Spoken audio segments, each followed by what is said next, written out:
पुण्याच्या जमीन विक्रीचे जे प्रकरण समोर आले आहे ते पूर्णपणे चुकीचे आहेत। 500 रुपयात अशा कुठे नोंदी होतात का? सरकारमध्ये काही नियम आहेत की नाही? सत्तेचा दुरुपयोग किती करावा असे रोखठोक सवाल माजी महसूल मंत्री बाळासाहेब थोरात यांनी उपस्थित केला। या प्रकरणाची फाईल आपल्याकडे आली होती, मात्र आपण ती नाकारल्याचेही त्यांनी म्हणाले आहेत। पुणे महापालिका हद्दीतील मिळकराची थकबाकी असलेल्या सुमारे 5 लाख मिळकत धारकांसाठी दंडाच्या रकमेत 75% सूट देणारी अभय योजना 15 नोव्हेंबर ते 15 जानेवारी या दरम्यान राबविण्याचा निर्णय महापालिकेने घेतला आहे।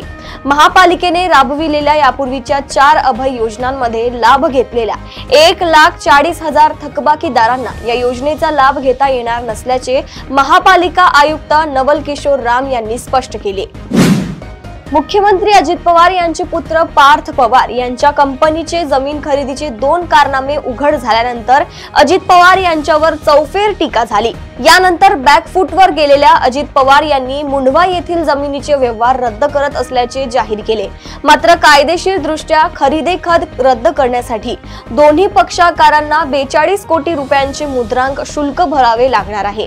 त्यासाठी सोमवारनंतर कार्यवाही करावी लागेल असे नोंदणी व मुद्रांक शुल्क विभागातील अधिकाऱ्यांनी स्पष्ट केले आहे। जे वोट चोरीचा आरोप करतात त्यांनी त्यांच्या राजकारणात नोट चोरी केली आहे। काँग्रेसने नेहमीच देशाची फसवणूक केली आणि आता हार पत्करण्याची तयारी करत आहेत। जनसुराज्य पक्षाचे प्रमुख प्रशांत किशोर हे थिअरीत पास पण प्रॅक्टिकल मध्ये नापास झालेत असे हे लोक आज इतरांना राजकारण शिकवत फिरत अशी टीका करत महाराष्ट्राचे उपमुख्यमंत्री एकनाथ शिंदे यांनी एनडीएला समर्थन देण्याचे आवाहन केले। रेल्वे प्रवासात प्रवाशांना निसर्ग, डोंगर, दऱ्या, धबधबे यांचा आनंद घेत यावा यासाठी पुणे विभागातील डेक्कन एक्सप्रेस, शताब्दी, डेक्कन क्वीन, प्रगती एक्सप्रेस या 4 गाड्यांना विस्टा डोम कोच जोडण्यात आला आहे। याला प्रवाशांकडून भरभरून प्रतिसाद मिळत आहे। एप्रिल ते ऑक्टोबर या 6 महिन्यात पुण्यातून 37,000 प्रवाशांनी विस्टा डोम कोच मधून प्रवास केला आहे। याद्वारे पुणे विभागाला 4,02,00,000 इतके उत्पन्न मिळाले आहे। यशवंत सहकारी साखर कारखाना लिमिटेड थेउरी येथील 512 कोटी रुपयांच्या मूल्याची 99.27 एकर जमीन संगनमताने व बनावट कागदपत्रांच्या आधारे विक्री केल्याचा गंभीर आरोप यशवंत सहकारी साखर कारखाना बचाव कृती समितीने केला आहे। या प्रकरणात कारखान्याचे अध्यक्ष, उपाध्यक्ष, संचालक मंडळ सदस्य तसेच पुणे कृषी उत्पन्न बाजार समितीतील पदाधिकारी अशा 44 जणांविरुद्ध आर्थिक गुन्हे शाखेकडे तक्रार दाखल करण्यात आली आहे।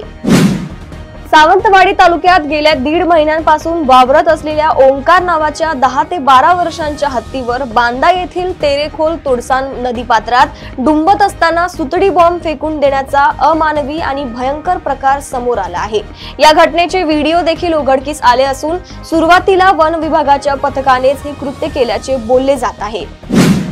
रेल्वे तिकीट बुकिंग साठी प्रवाशांना आता नवी सुविधा उपलब्ध होणार आहे। तिकीट बुकिंग करण्यासाठी रेल्वे स्थानकावर तिकीट काउंटरवर जाण्याची किंवा ऑनलाईन पद्धतीने तिकीट काढण्याची गरज नाही। आता भारतीय रेल्वे आणि डाक विभागाने एकत्रित संयुक्त उपक्रमातून पोस्ट ऑफिस मधून रेल्वे तिकीट बुक करण्याची सुविधा उपलब्ध करून दिली आहे।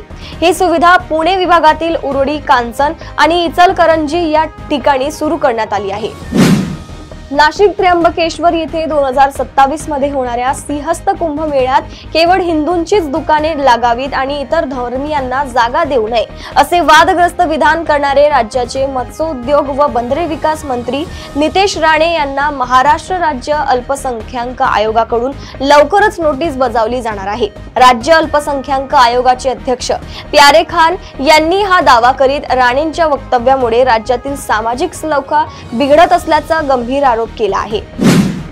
राज्याचे उपमुख्यमंत्री अजित पवार यांचे सुपुत्र पार्थ पवार यांच्यावर पुण्यातील एका जमीन खरेदी व्यवहार प्रकरणी आरोप होत आहेत। जमिनीचा सौदा रद्द झाला असला तरीही या प्रकरणातील दोषींना सोडणार तर नाहीत, त्यांच्यावर कायदेशीर कारवाई सुद्धा सुरू राहणार असल्याची माहिती मुख्यमंत्री देवेंद्र फडणवीस यांनी दिली आहे। प्रदेशातील अशा टॉप 10 बातम्या मी साक्षी आपल्यापर्यंत पोहोचवत राहील। तोपर्यंत बघत रहा देशोन्नती। नमस्कार।